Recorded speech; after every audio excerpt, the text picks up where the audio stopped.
démarrer la FAO, vous allez dans un premier temps ouvrir la pièce que vous devez usiner. Ici, c'est la cale.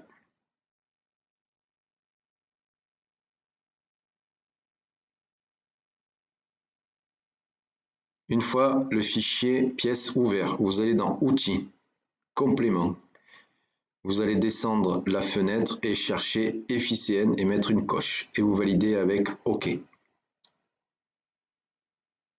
Vous devez voir apparaître sur le côté droit de la page SolidWorks un onglet FICN. Et quelques instants après, vous allez voir dans cette fenêtre-là apparaître un menu avec des outils. À ce moment-là, FICN est prêt. Pour travailler en FAO, vous devez ouvrir un assemblage et insérer la pièce n'importe où dans la page assemblage. Une fois que cette pièce est positionnée en assemblage, vous allez enregistrer votre assemblage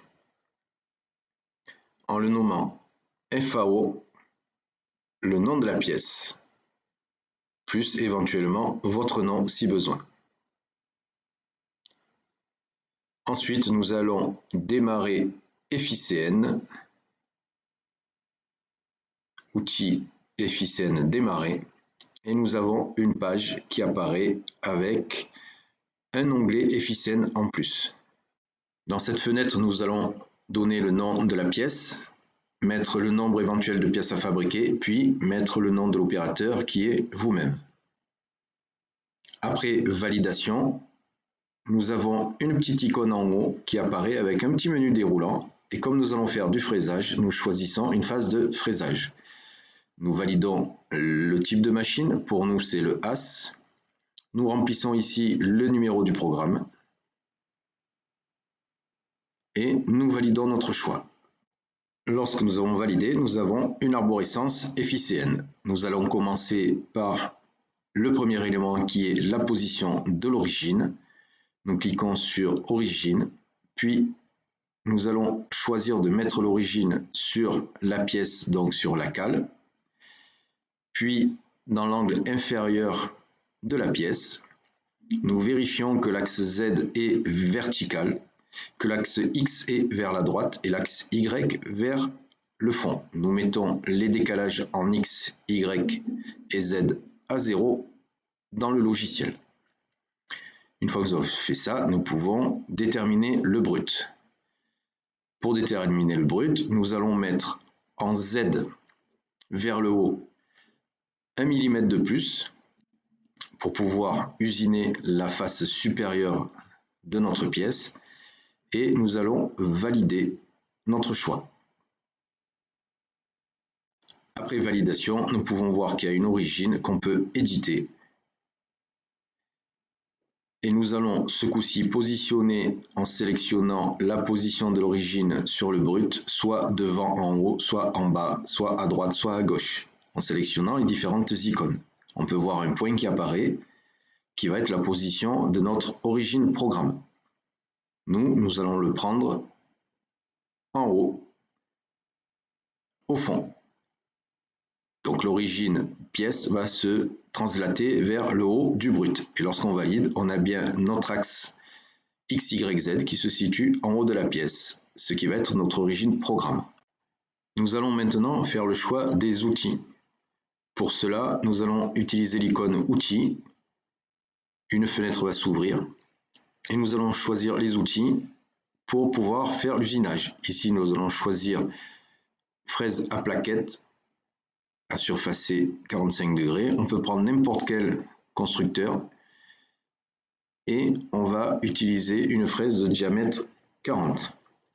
Ensuite, je la bascule dans la fenêtre de gauche en utilisant l'icône et on va remplir donc les paramètres. Numéro d'outil, ça va être le 1. La vitesse de coupe, on va mettre 80 mètres minutes et la vitesse d'avance 0,2. Ne pas oublier de mettre l'arrosage. Et une fois tous les paramètres entrés, nous allons valider l'outil avec OK. Après validation, nous pouvons voir que sous le menu usinage va apparaître un outil qui va être le numéro 1. Nous pouvons l'éditer en faisant un clic droit dessus et nous pouvons à ce moment-là modifier les différents paramètres, vitesse de coupe, arrosage, etc. Il suffira de faire la même chose pour les outils suivants. Nous resélectionnons l'icône outils. La fenêtre des outils va s'ouvrir. Nous allons prendre ce coup-ci une fraise de taille.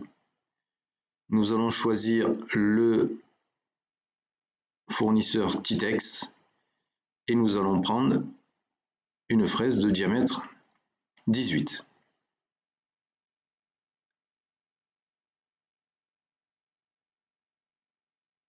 Donc nous cherchons dans toutes les fraises la fraise de diamètre 18. Qu'elle soit série longue ou pas, ce n'est pas grave. Ce qui nous intéresse, nous, c'est vraiment le diamètre.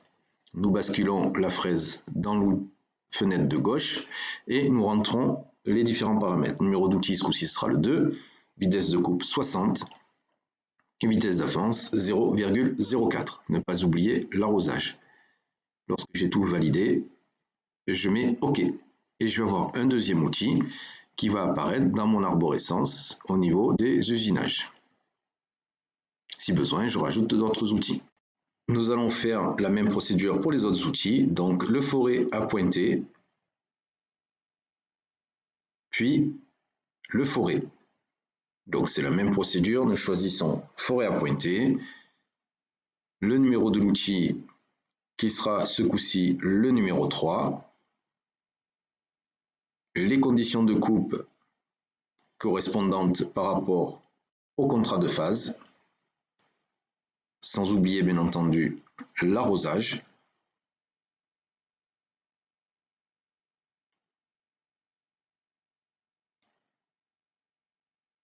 Il va apparaître dans le menu sous usinage, le troisième outil.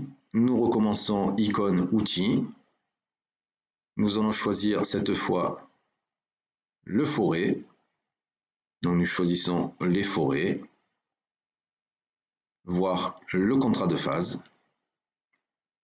pour le type de forêt ainsi que le diamètre.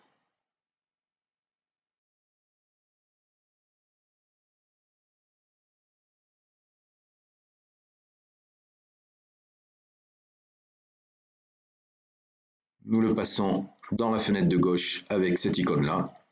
Nous remplissons le numéro de l'outil qui va être le numéro 4, puis les conditions de coupe, vitesse d'avance et vitesse de coupe.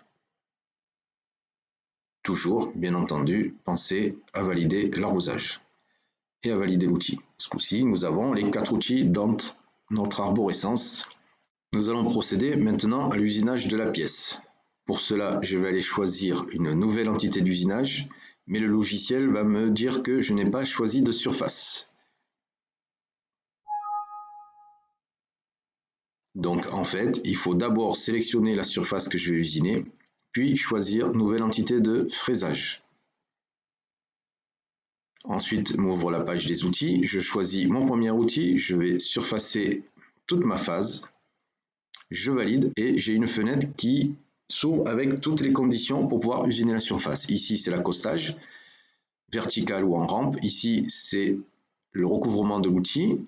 Ici, c'est est-ce que je monte, je descends et vous avez le petit dessin qui est juste au-dessus au niveau balayage de la trajectoire de mon outil. Et ici, vous allez après étendre au brut, c'est-à-dire que je vais vraiment surfacer toute la pièce jusqu'au brut, jusqu'au bord donc, de la pièce.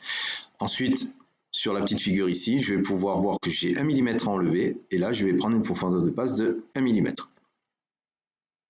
À ce moment-là, je valide mon usinage et il va apparaître en bas de ma petite arborescence.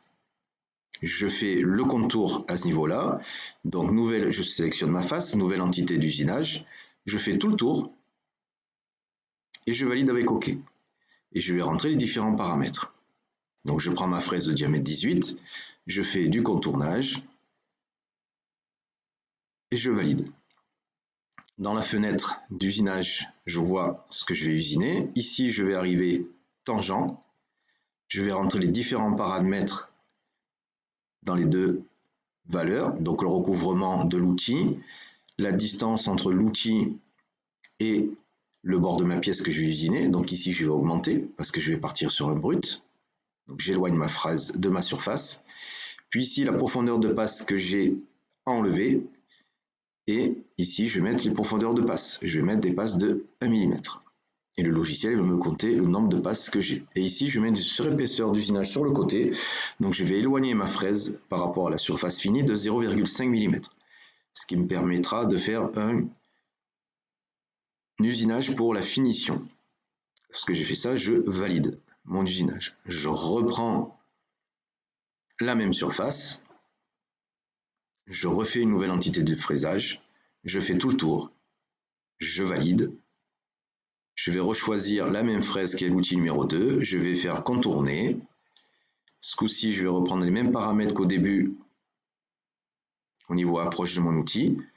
Profondeur de passe, je vais mettre le maximum. Comme ça, je vais faire qu'une seule passe sur toute la hauteur. Et la surépaisseur doit être à 0. Donc, je vais faire une passe de finition pour avoir un beau profil de ma pièce. Et je valide. Je vais maintenant choisir d'usiner le trou. Donc je sélectionne mon trou, je vais faire nouvelle entité de perçage ce coup-ci. Et je vais prendre en premier le forêt à pointer. Donc je vais faire pointer, ajouter.